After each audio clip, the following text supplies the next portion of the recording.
Welcome back to Hudson Valley Week in Review. I'm Amy Greene. We continue now with the mayor's message delivered by Kingston Mayor Shayne Gallo. We're doing pretty well compared to the surrounding cities, okay, in the Hudson Valley, who are struggling with many problems that we're already dealing with very efficiently and effectively. But when you look in the mirror, I already talked about this new paradigm of governing, all right, which is to be transparent, accessible, fair, open, and cost-effective, connective, and inclusive. But you also see our city's heritage, be it historical architecture, and that ethnic and racial diversity goes back to the Dutch settling this place in 1652. Think it through.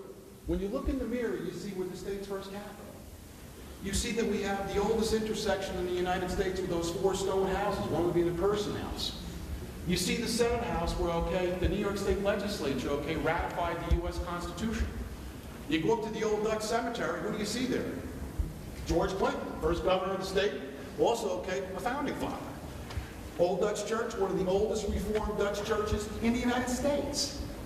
You put that all in perspective, that's incredible for what we have in this city. And there are people in this city, kids, they don't have a clue, okay, of that great past, that historical, okay, fabric that we have here in this community that people just don't take for granted.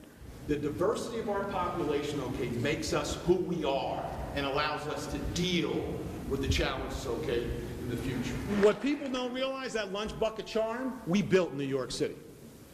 Brooklyn Bridge, okay, our cement, our bricks, we did it, okay? We're the ones responsible for it. Don't forget the D&H Canal, okay? So we are literally, if you think about the Empire State and who helped build the Empire State, we Kingstonians did, believe it or not.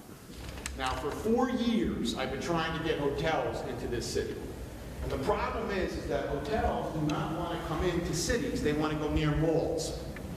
I don't know why anyone would want to pay $200-300 a night and then go to Starbucks next door or Dunkin' Donuts, but hey, you know, they might be better off going down to your B&B over here, okay, and having a nice breakfast.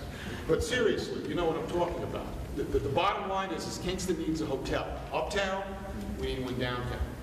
Because we need to attract. We have so many people coming in here with all of these events. You also have the Catskill Mountain Railroad. I'm glad County Executive Hine, he and I had discussion, because what he's done is, I think, is the right thing, and he gets it for what it means for a business district uptown, is that he's proposed the RFQ for at least 2 miles of the Catskill Mountain Railroad line, which they've been using very satisfactorily right now, okay, and been successful on that 2 miles. I've been in contact with those folks from Catskill Mountain. I've seen their business plan. County Executive Hine is waiting for their business plan. We're waiting for some other information. I've had discussion about a hotel at the Kingston Plaza, and I'm going to revisit that discussion, okay, with the hotel operator. So Catskill Mountain Railroad, the initiative is very well intended. There's no question. But they have to get it together. The information has to be provided to the public about their financials. They have to show the business plan. They actually have to show that they can do it and have the capacity. They haven't shown who the board's going to be and many other intricacies that are necessary for them to even be able to bid on the proposal. 2 rail trails quickly. You got the Washington Avenue going up, 28 out to the Hurley Flats. That's something we're working on with County Executive Hine. You got the other rail trail that will be going from 587 out there, and I'm going to get to that, but the South Wall Rail Trail, which is technically part of our town. That'll be connected by the downtown Rondout Trail that I'm going to get to in a second.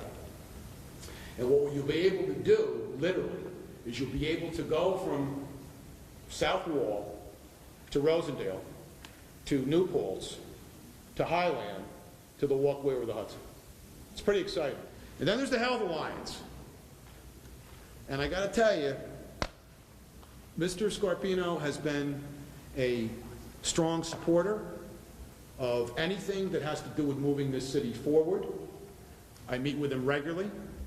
He gives me updates regularly.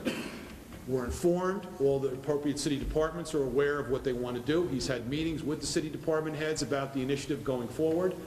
I want to thank him for his hard work staying in there with the letter, although non-binding, of intent from Westchester Medical, okay, with regard to the affiliate, because what you're going to see here, if this goes, you'll be seeing our city could be a model not only in all the other things, but in healthcare.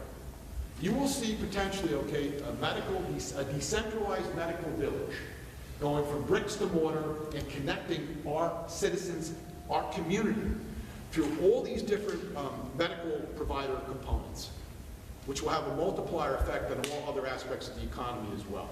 And what's neat about this is with the affiliate, my dream, and my selfish dream, is to try from this, raise the bar and have a nurse practitioner or physician's assistant program. And believe it or not, it's not far-fetched, but I know we have to go slow. And the whole idea is for the Health Alliance to get the funding necessary to make the conversion, okay, to one campus, and to do it rightly. And I got to give them credit too.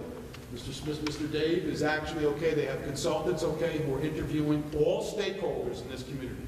Mr. Dave has gone to all the service providers, Lions, Rotary, etc., and explained to them what the objective and the goals are, so that he is constantly engaging everyone in this community, all stakeholders, so that he gets the big picture, so that when we go to the state and we ask them for the dollar, we know exactly what our community needs and how it could benefit the community as well. Finally, with the Rondout, Rear Center. If you think about it, everyone probably knows where Spring and Broadway, the intersection, Garrigan Drive, right there. We got that little building right there, the Rear Center, which used to be the Rear Bakery. When I was a kid, they had these things called, you're shaking your head, they had these little rolls called, I used to call them Bumpies, and they were like our own version of a bagel. And they were the most delicious thing you could ever have. You know what I'm talking about, George. They were delicious. But the point I'm trying to make is that that's now a cultural center. And what's neat about that is that it serves as a metaphor. It's a gateway. That part of Broadway was a gateway for all of our immigrants to this city.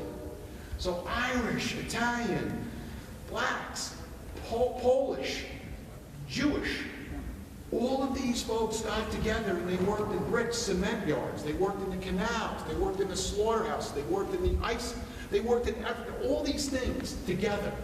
And the diversity of that population and what Rondout downtown, because people might not realize this, Rondout, with a slice of Wilbur and what's now uptown Kingston, became Kingston in the late 1800s. So what you have is this real grand history of the Rondout, reflecting our lunch bucket ethnic diversity, which has sustained us since the Dutch. And to me, it's very, very proud to just know that I'm a part of that, and a lot of you folks in this room are a part of that experience. When we come back, one last look at the Kingston mayoral speech. Stay with us.